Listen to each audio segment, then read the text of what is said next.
Pessoal, e olha só que curiosa que é a nossa política, né? O que eu estava falando aqui com o Capelli. Apenas 25 dos 513 deputados eleitos para a Câmara receberam votos suficientes para atingir ou ultrapassar o quociente eleitoral. O restante foi eleito por uma média de votos e esse cálculo é utilizado nas eleições proporcionais para deputados federais e estaduais, por exemplo. Para falar mais sobre isso, nós vamos conversar com o professor de Direito Eleitoral, Rubens Bessac. Vamos ver se ele nos ouve bem. Oi, querido, tudo bem? Muito obrigada pela disponibilidade. Tudo bem, prazer estar com vocês aí. O prazer é nosso. Tá me ouvindo bem, professor? Estou lhe ouvindo muito bem, perfeito. Estava acompanhando a matéria sua com o Paulo aí, muito bem feita. Ai, muito obrigada, professor. E agora a gente conta com a tua contribuição. Eu gostaria que o senhor explicasse para a gente esse cálculo que eu estava falando agora, né? Essa divisão que é feita para determinar os eleitos.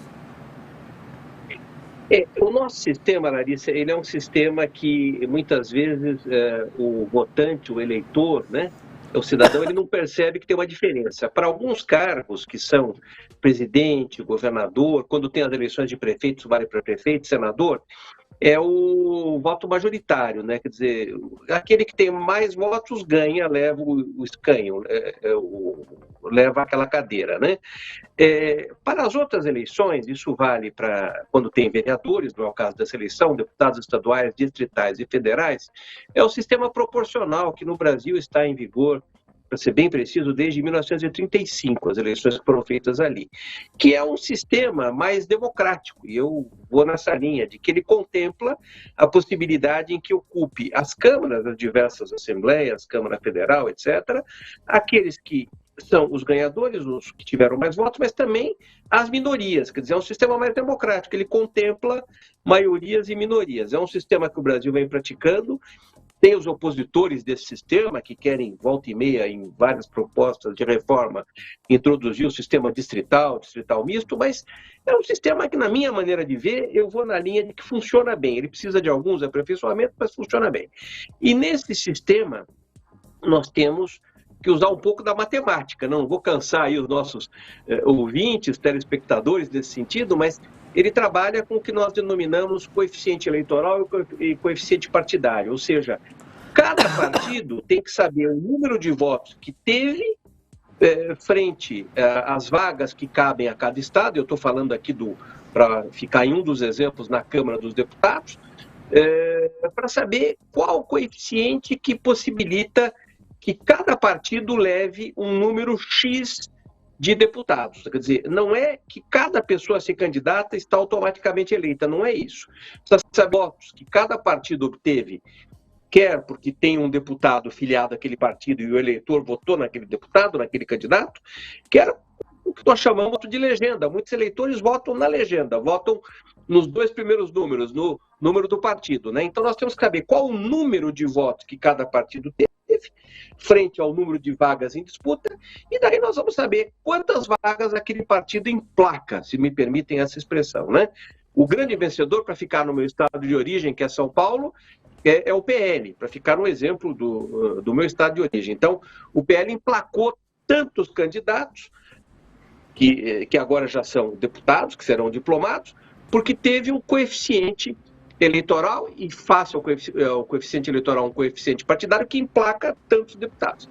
O que a mídia vem falando, e eu diria um fenômeno mais midiático, um fenômeno mais de ciência política, é mostrar que nós tivemos um número de candidatos Brasil afora. No estado de São Paulo, para ficar no exemplo de São Paulo, foram 6. Né? Ali entra Carla Zambelli, entra Eduardo Bolsonaro, para ficar só em alguns exemplos. Né? Esses candidatos que agora serão deputados, diplomados e tomarão posse a partir de fevereiro, são candidatos que tiveram um número tal de votos que é superior, muitas vezes, ao número fixado do quociente eleitoral. Então, eu diria que é mais uma denominação dada pela mídia e terá que ser analisado pela ciência política, pelo direito constitucional, para mostrar que tem deputados que são aqueles que nós chamamos de puxadores de votos. Eles têm de per si, pelas suas particularidades, pela sua história, pelo seu carisma, pelo seu número de eleitores, um número de votos muito superior ao que o partido tem destinado para eleger os outros deputados. Isso chama atenção. E depois eu quero prosseguir, não quero cansar, e depois eu quero dar mais um dado. Não, é porque eu ia justamente falar isso, professor, por causa disso, né, os partidos sempre buscam esses puxadores de votos, aqueles candidatos com potencial, né, para ultrapassar esse quociente eleitoral e trazer outros candidatos na eleição.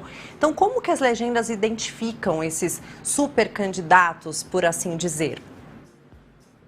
Eu diria a você que o Brasil não é o único, mas é um país ainda com uma democracia representativa muito consolidada, não tenho dúvidas eu não tenho dúvidas nisso, mas que ainda está muito identificada com as personalidades, com os particularismos, diferente do que se passa em países europeus, para ficar num único exemplo, em que o partido tem um viés mais importante. Claro que a pessoa também, o candidato também, mas o partido pesa mais. No Brasil pesa mais os individualismos, o carisma, a história que a pessoa tem, né?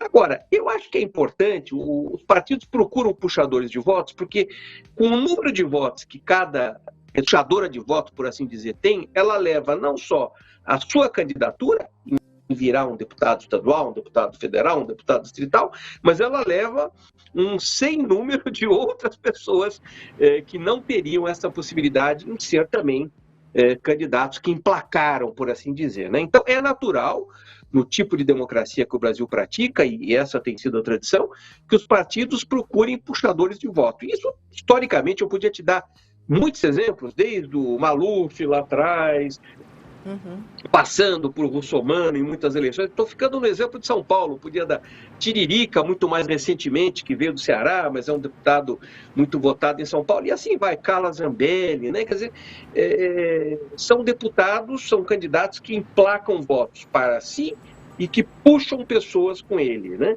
Agora, as reformas eleitorais, Larissa, têm sido feitas no sentido de limitar um pouco, porque nós já tivemos casos, aí eu vou citar um exemplo do finado Enéas, né? O Enéas, quando foi candidato aí, ele se elegeu, mas naquele furor da sua eleição, ele chegou a levar candidatos que sequer tinham domicílio eleitoral em São Paulo, antes daquela eleição específica, no final dos anos 80 ou já nos anos 90, né? Candidatos que tinham domicílio na Ilha do Governador, no Rio de Janeiro, e que tiveram o seu voto, o voto seu e do seu cônjuge.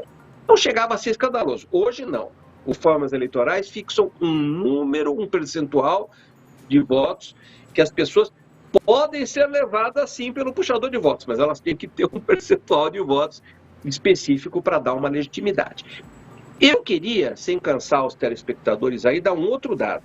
Nós, de um ponto de vista de série histórica, está diminuindo, de certa maneira, esses puxadores de voto que a mídia tem identificado como que tem votos próprios, né? Sim, da última eleição para essa, por exemplo. Porque eu até ia te fazer uma pergunta exatamente sobre isso, que eu acho que vai encaixar direitinho com o teu pensamento, professor, porque antes, né, a gente estava até lembrando aqui, esses puxadores de votos eram cantores, apresentadores, famosos, personagens inusitados, como o senhor até citou o Tiririca, né? Mas nessas eleições, né, nessas últimas duas eleições, a gente vê que esse papel tem sido feito por gente engajada politicamente, principalmente representantes dos dois polos formados entre Lula e Bolsonaro. O senhor também acha, né, percebe essa mudança? O perfil mudou de celebridades para militantes políticos? Olha, eu ainda acho cedo para dizer que o perfil de celebrities, ou pseudo-celebrities, na verdade a gente não sabe se são celebridades mesmo, já está superado. Mas certamente nessa eleição, até merece um estudo mais sério, está vicejando mais essas candidaturas de puxadores de voto que são identificadas com os polos ideológicos que você mencionou, né? Eu diria, por exemplo, a Carla Zambelli, o Eduardo Bolsonaro, o Boulos, vamos citar dois extremos, né? Que são extremos que representam partidos que estavam em disputa. O Guilherme Boulos é um vencedor inequívoco, teve a maior votação, 1 milhão e não sei quantos mil votos para deputado em São Paulo. Então, sua análise está muito correta. De certa maneira, nessa eleição, nós percebemos um deslocamento do perfil de celebridade para o perfil daquela pessoa que atua num determinado num determinado partido, num determinado campo ideológico. Agora, obviamente, eu acho ainda um pouco cedo para fazer uma análise se isso veio para ficar. Eu não sei te dizer. Eu sei que a política brasileira ainda é muito personalista e ela se faz muito com o fátio da pessoa, quer dizer, a figura da pessoa, o carisma dela, né? Vamos ver se isso é um fenômeno que veio para ficar ou não. Nós vamos acompanhar. Professor Rubens Bessac, muito obrigada pela conversa, pelas análises. Até uma próxima, viu, professor? Olha, eu fico muito prazeroso em estar com vocês aí e falar do que a gente gosta é sempre um prazer num programa tão bacana como o que vocês estão aí levando e com a sua coordenação. Então, muito obrigado, viu? Muito obrigada. O prazer é todo nosso. O agradecimento também, professor. Até uma próxima.